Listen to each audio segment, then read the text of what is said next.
برادران اسلام، میں نے آپ کے سامنے قرآن مجید فرقان حمید کی ایک آیت مبارکہ تلاوت کی ہے۔ آج کے ہمارے جمعہ المبارک کا عنوان سیرت امام الانبیاء سرکار دو عالم حضرت محمد الرسول اللہ صلی اللہ علیہ وآلہ وسلم کی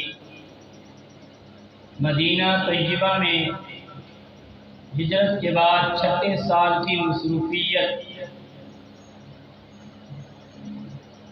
جناب رسول اللہ صلی اللہ علیہ وآلہ وسلم نے نبوت کے بعد 13 سالہ دور مکی ہے، اور اس کے بعد 10 سالہ دور نبوی ہے مدینہ طیبہ کا۔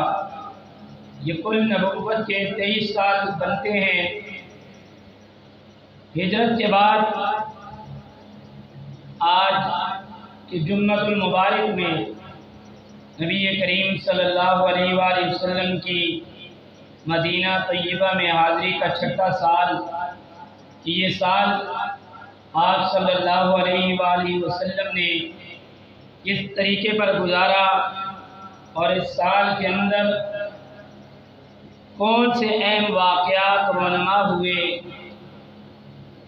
اس سن 6 ہجری نبوت کی 6 ہجری میں پہلا واقعہ جو پیش آیا وہ سریہ محمد بن مسلمہ کہلاتا ہے۔ قبیلہ بنی ابو بکر کے سردار،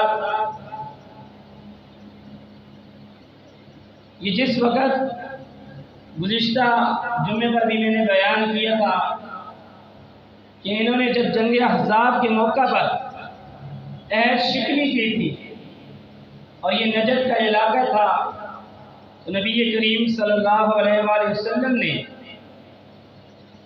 ان کی سرکوبی کے لیے 30 شخصوں کو 3 سواروں کو بھیجا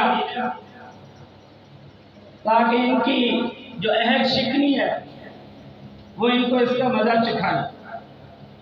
تو یہ 30 نوجوان سوار گئے، انہوں نے جا کر ان پر حملہ کیا، اور حملہ کرنے کے بعد تقریباً اپنے مخالفین کے 10 آدمیوں کو قتل کر دیا، اور اس طریقے پر یہ جو اہل نجد کا یہ جو قبیلہ تھا یہ پاش ہو گیا اور اس کی ہمت ٹوٹ گئی۔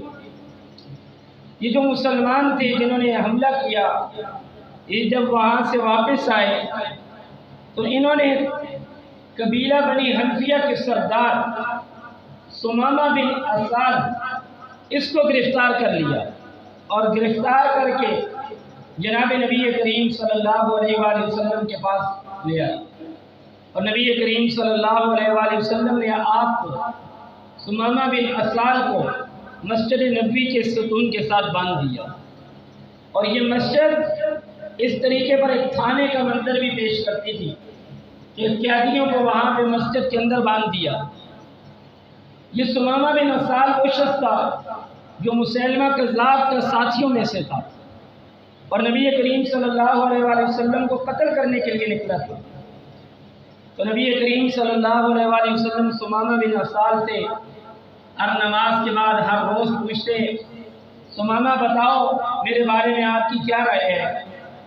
تو یہ ثمامہ کہتے، اگر آپ احسان کرتے تو آپ احسان کرنے والے ہیں، آپ اگر قتل کرتے تو آپ ایک مستحق کو قتل کرنے والے ہیں، اور اگر آپ کو مال اور دولت کی ضرورت ہے تو جتنا آپ کو مال اور دولت ضرورت ہے وہ میں دینے کے لیے تیار ہوں۔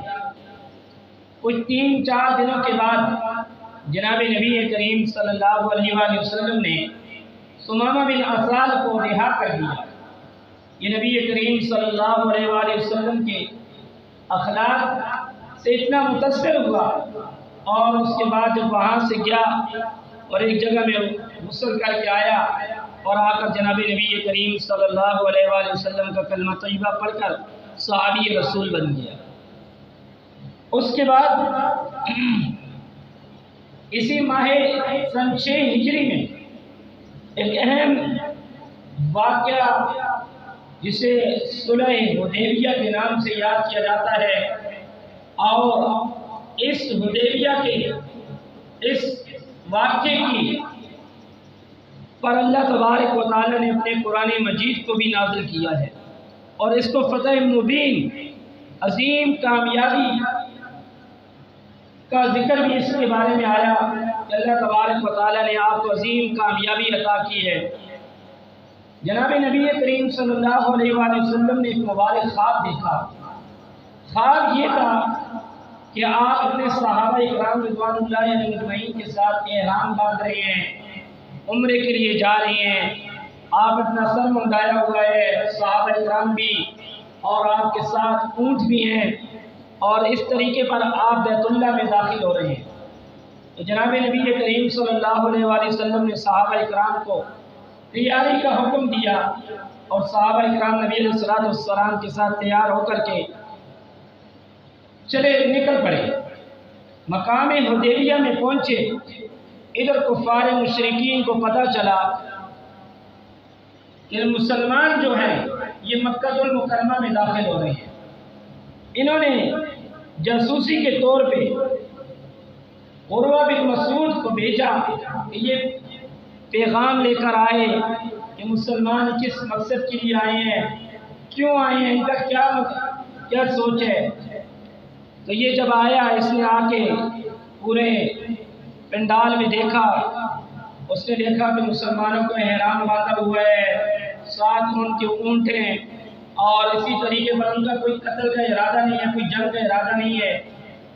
وہ جب مکہ المکرمہ میں پہنچا، اس نے اپنے چاہنے والوں کو، مشرکین مکہ سے کہا کہ میں نے نجاشی کا دربار دیکھا، میں نے روم فارس کے دربار دیکھے، واللہ العظیم جو عزت، جو مقام، جو عظمت میں نے محمد رسول اللہ کی دیکھی ہے، اور جو اس کے ساتھیوں نے اس کو جو عزت دی ہوئی ہے، یہ میں نے کسی کے ہاں نہیں دیکھی۔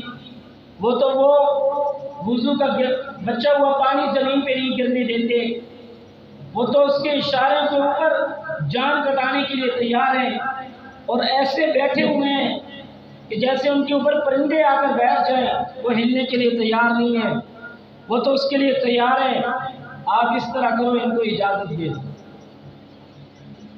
تو مشرکین مکہ نے کہا کہ ہم ان کو اس سال اجازت نہیں دیں گے۔ ادھر سے بھی قاصد آ رہے ہیں، یہاں سے جناب نبی کریم صلی اللہ علیہ وآلہ وسلم نے صحابہ اکرام سے مشورہ کیا کہ اس کو قاصد بنا کے مکہ المکرمہ میں بھیجا جائے، جو کفار کے ساتھ باہمی گفتگو کر کے، مشاورت اور مذاکرات کر کے اس معاملے کو ان کو بتائے کہ ہمارا مقصد لڑائی نہیں ہے، بلکہ ہم باقاعدہ عمرے کی خاطر آئے ہوئے ہیں۔ جناب نبی کریم صلی اللہ علیہ وآلہ وسلم نے حضرت عثمان بن عفان رضی اللہ تعالیٰ عنہ کو بھیج دیا۔ آپ وہاں پر گئے، ان سے بات چیت کی، انہوں نے کہا کہ اس سال آپ کو مکہ میں داخل ہونے کی اجازت نہیں ہے، اس سال آپ مکہ میں آ نہیں سکتے۔ انہوں نے حضرت عثمان سے یہ کہا کہ آپ آئے ہوئے ہیں، تو اگر آپ چاہتے ہیں تو آپ عمرہ کر سکتے ہیں، آپ بیت اللہ میں داخل ہو سکتے ہیں۔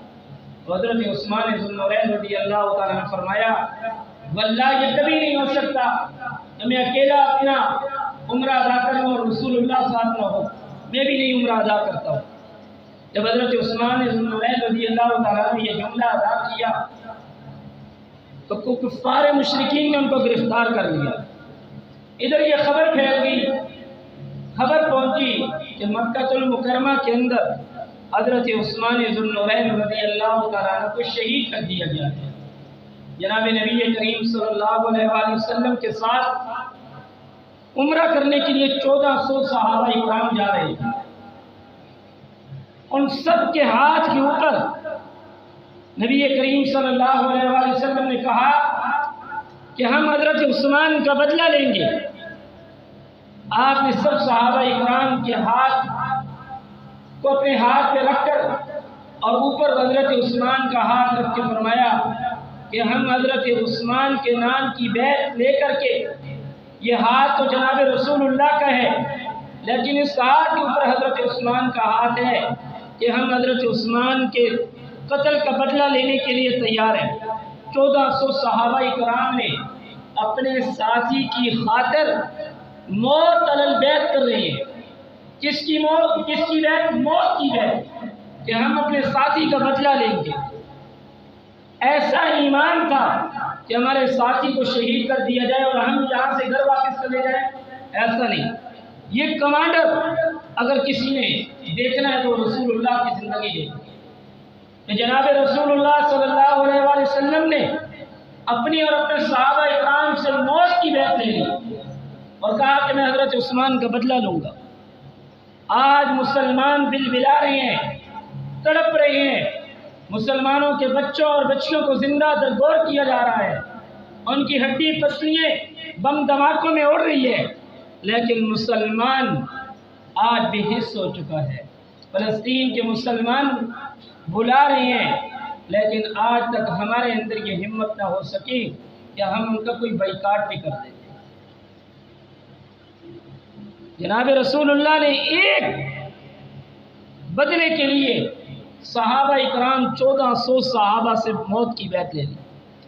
جب یہ بیعت ہوئی، اللہ نے قرآن کریم نازل کر دیا، فرمایا میں اللہ ان مومنین سے راضی ہوں جن مومنین نے آپ کے ہاتھ کے نیچے، آپ کے ہاتھ پر درخت کے نیچے بیعت کی ہے۔ فعلم ما فی قلوبہم، اور ہم ان کے دلوں کے حال کو بھی جانتے ہیں۔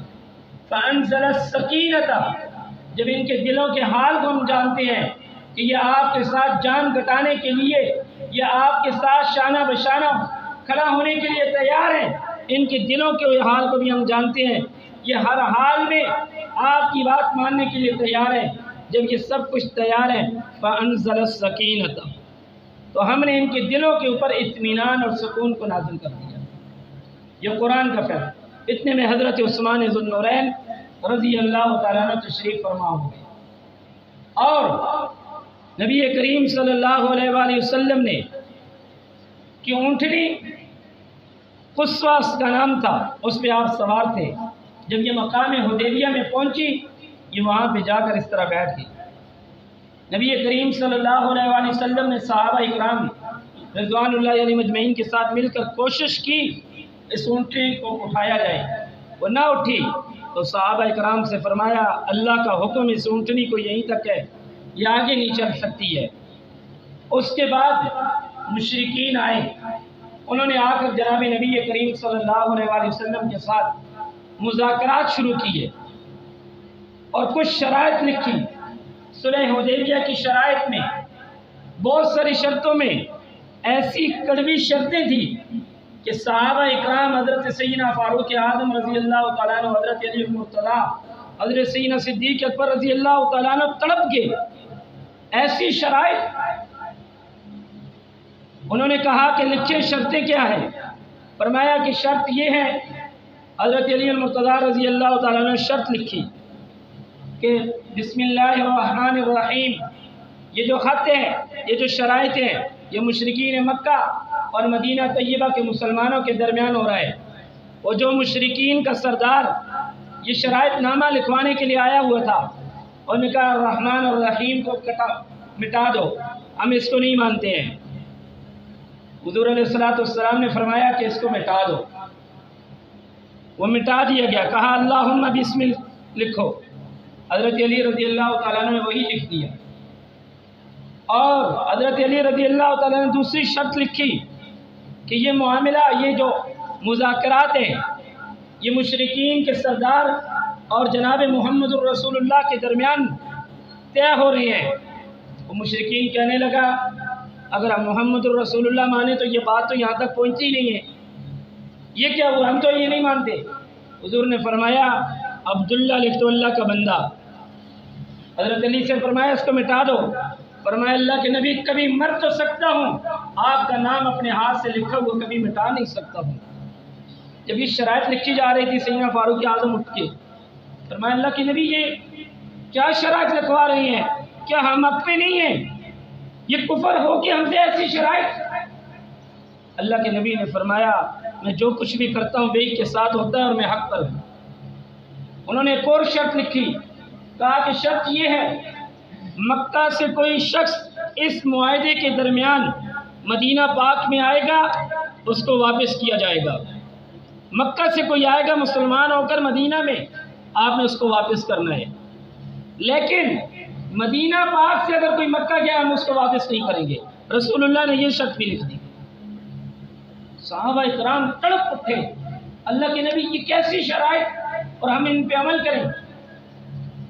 یہی شرائط لکھی جا رہی تھی، اتنے میں 2 صحابی آ گئے جو مکہ سے مدینہ طیبہ میں پہنچے اور بڑے مظلوم صحابی تھے، ان پہ مشرکین مکہ نے بڑا ظلم اور بڑا جبر کیا ہوا تھا، حضرت ابو جندل اور حضرت ابو بصیر رضی اللہ تعالیٰ عنہ۔ یہ شرائط لکھی جا رہی تھی کہ اللہ کے نبی ہمیں پناہ دے دیجیے۔ یہ جو مشرکین کا طرف سے قاصد بن کے آیا ہوا تھا معاہدہ لکھ رہا، یہ لکھا یہ شک نمبر 3 کے خلاف ہے۔ آپ نے لکھا ہوا ہے کہ مکہ سے جو آئے گا مدینہ پاک میں تو اس کو ہم واپس کریں گے، پھر اس شک کی ایس شکنی ہے۔ اللہ کے نبی نے فرمایا میں نے لکھا ہوا ہے اس لیے آپ دونوں کو واپس بھیج دیا جائے گا۔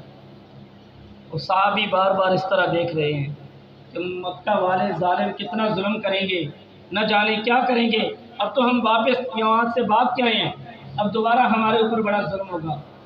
روایتوں میں آتا ہے صدیق اکبر رضی اللہ تعالیٰ عنہ جیسا صحابی اتنا رحم دل، فرمایا اللہ کے نبی کتنی بے بسی کی ہماری شرائط لکھی جا رہی ہیں، ہم اپنے 2 مسلمانوں کو جو ہمارے پاس آئے ہیں۔ اللہ کے نبی نے فرمایا ساری باتیں آپ کی درست ہیں، لیکن میں وہ نبی ہوں جو عہد وفا کو پورا کرنے والا ہوں۔ نبی کریم صلی اللہ علیہ وآلہ وسلم نے ان کو واپس کر دیا۔ یہ دونوں صحابی جب مکہ جا رہے تھے ان کے ساتھ جو 2 کافر تھے، ان کو پتہ تھا مسلمانوں کو ہم وہاں پہنچے تو نہ جانے ہم پہ کتنا ظلم ہوگا۔ انہوں نے دونوں صحابیوں نے مل کر کے ایک کافر کو راستے میں قتل کر دیا اور دوسرا بھاگ گیا، اور یہ دونوں بھاگ کر کے یہ صحابی دریا یا سمندر کے پاس چلے گئے، اور وہ لوگ جن پر یہ شرائط کا پتہ تھا کہ یہ شرائط طے ہو چکی ہیں اور ان پر ظلم ہو رہا ہے، آہستہ آہستہ وہ لوگ ان 2 صحابیوں کے ساتھ دریا اور سمندر کے کنارے آ کر ان کا ایک کافی بڑا مجمع بن گیا۔ جب بھی مشرکین آتے ان کا سامان لوٹ لیتے، ان کو مارتے۔ یہ مشرکین کو جب اس چیز کا پتہ چلا وہ رسول اللہ صلی اللہ علیہ وآلہ وسلم کے پاس آئے، فرمایا یہ شرک نمبر 3 جو ہے اس کو مٹا دو، اگر مکہ سے کوئی مدینہ آئے گا تو اس کو مدینہ میں چھوڑ دیا جائے گا، مدینہ سے کوئی مکہ میں آئے گا ہم بھی اس کو چھوڑ دیں گے، اس جنگ کو ختم کر دو۔ اس طریقے پر وہ صحابی دوبارہ مدینہ طیبہ میں اپنے صحابہ کے ساتھ اپنے ساتھیوں کے ساتھ داخل ہو گئے۔ تیسری جو انہوں نے چوتھی ایک اہم شرط لکھی ہوئی تھی، فرمایا کہ اس 10 سال کے دور کے اندر، ان 10 سالوں کے اندر نہ مسلمانوں کی طرف سے نہ کفار کی طرف سے کوئی لڑائی نہیں ہوگی۔ اللہ کے نبی صلی اللہ علیہ وآلہ وسلم نے اس پہ بھی دستخط کر دیے۔ وہ عہد وہ لے کر کے چلے گئے۔ اللہ کے نبی نے اسی وقت جبریل امین نازل ہوئے، سورۃ الفتح کی ابتدائی آیتیں نازل ہوئیں، انا فتحنا لک فتحا مبینا، کہ اللہ تبارک و تعالیٰ نے آپ کو فتح مبین عطا فرما دی ہے۔